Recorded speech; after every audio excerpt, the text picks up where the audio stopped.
This video is all about increasing your Philhealth reimbursement with the right information. If you and your hospital staff will be able to understand this key concept, your hospital will potentially reduce claims return and reduce claims denied.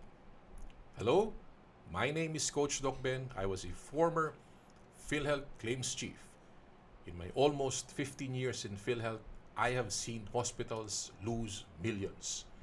I have seen hospitals lose their Philhealth accreditation due to simple and preventable mistakes. I am the founder of UHC Clinical Claims Consultancy. We teach hospitals decrease their Philhealth claims return, decrease their Philhealth claims denied, and increase their Philhealth claims income. If you stay till the end, you will discover the importance of correct information in Philhealth claims processing. Now, having accurate and consistent information will potentially hasten your hospital processing time, and most importantly, this will increase your hospital Philhealth's income. Now, in my almost 15 years in Philhealth claims processing, I have seen hospitals, be it level 1, level 2, level 3, they either lose millions of pesos in claims due to simple miscommunication, or they end up in Philhealth legal. Now, the good news is these are all preventable. Now, if you are interested in this topic, please click the like button below. Okay, let us proceed. Now, during my time in Philhealth, almost all my speaking engagement starts with this statement. Knowing Philhealth benefits is important, but equally important is the ability to prepare the correct claim. Okay, so what does this mean? Now, from the fee-for-service time and transitioning to the all-case rate, hospitals and doctors were so focused on the benefit part of Philhealth. Now, benefit means healthcare items and services covered during admission. So, the common questions were the following. What gets paid? How much? Now, is this compensable or is this non-compensable? Now, these are just a few of the examples. Now, one of the most neglected skills in Philhealth claims is the ability to prepare the correct claim document. So, Philhealth has Claim Form 1, Claim Form 2, Claim Form 3, Claim Form 4, and the claim signature forms, and of course, the statement of account. Now, when e-claims was implemented, many of the documents were converted to electronic copies. And Claim Form 1 became practically obsolete. So Claim Form 2 was now embedded in the system. Then, Philhealth added Claim Form 4. Now, this is the controversial document. So, Philhealth claims, they practically consist of a set of forms. Now, these forms, be it hard copy document or a soft copy document, is basically information. Again, these are basically information about the patient, the health services given to the patient, and the corresponding proof of services. So, the key word again is information. So, a claim is just a document with required information. So, if you give Philhealth the required information, they will pay you. It's as simple as that. So, problem usually arises when the hospital knows the benefit, but the hospital cannot prepare the claim with accurate information. Let me repeat that.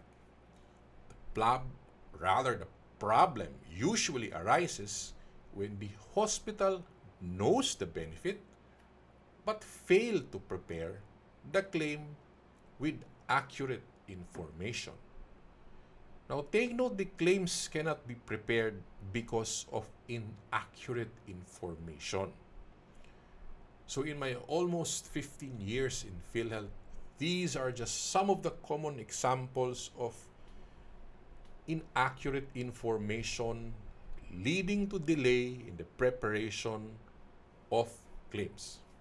So, first, patient details are wrong. You either have the wrong gender, inconsistent information in the other documents. Attending physician provides the wrong information.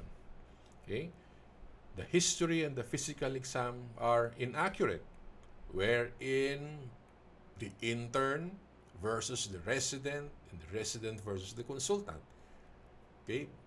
So the information is practically inconsistent. So at times you see the chief complaint is incomplete or incorrect and it's absent. Okay? Just like admitting diagnosis, it's either incomplete, incorrect, or also absent. We also have issues on the final diagnosis. It's incomplete, it's incorrect, absent, or worse, it has got nothing to do with the history and the physical exam. We also have wrong or inaccurate doctor on the clinical chart, or probably incomplete name of the doctor written on the chart. So one of the worst disaster here is that the final diagnosis is not related to the clinical management. We also have incorrect charges. Probably there's overcharging or undercharging. The doctor has no professional fee indicated, or probably has the wrong professional fee. The inconsistencies in the final diagnosis. One diagnosis is written in the CSF, is very inconsistent in the claim form 2 and the clinical chart. We also have the incomplete OR technique, or at times there's no OR technique. Okay, discrepancy in the time of admission, in the time of surgery done. Attending has no signature. Okay, and we also have incorrect statement of account. Now, friends, I can continue it, but it will take us probably 2 months if I will enumerate all the errors made inside the hospital. So, the end result is that you'll have your claims denied, your claims will be returned, and definitely many of you will have low claims reimbursement. So, now what are the reasons behind all the common mistakes that I enumerated? First, you can easily see that the inaccuracy of information comes from the patient, inaccuracies coming from the doctors, inaccuracies coming from the nurses, the admitting clerk, the billing staff, or even the claims processors. Now, next, these are all preventable. Okay? And practically, this should not happen. So, at this point, if you think this video is helpful, please click the like button and this is the subscribe button on this channel. Okay? Now, let us continue. So how do we prevent these recurring problems? Probably the first step here is to have a Philhealth claims target and be consistent. So most hospitals, okay, process their claim with no clear goals. Almost all my clients have no clear target. Okay, first, explain the outcome that you as a hospital want to attain. Example, the hospital income target is 10 million or 15 million a month. Okay, would you rather have no claims returned or no claims denied? Now, the problem here is when top management does not have an idea on what outcome they want. Okay? Or they may want an outcome but do not have the resources to support their staff in achieving the said outcome. I have a client who demanded that the claims processing be fast-tracked, but management does not want to upgrade the old and slow computers they have. Funny, right? Now, the goal is no claims returned and no claims denied. But the hospital would not invest in claims training and retooling of the staff. Well, it doesn't work that way. Now, the next thing to do is, since claims preparation involves the participation of so many hospital staff, it is important that the hospital must educate and train these staff on Philhealth rules and concept. So, provide regular lectures on Philhealth topics, check the circulars, check the advisory. Now, if your team is not confident on it, hire experts to train your staff so that your staff will be fully trained in a specific number of months. So, next, your claims payment is dependent on the information you provide. So, train your doctors, nurses, and hospital staff on how to write correct, complete, and consistent information. Now, classic example is this.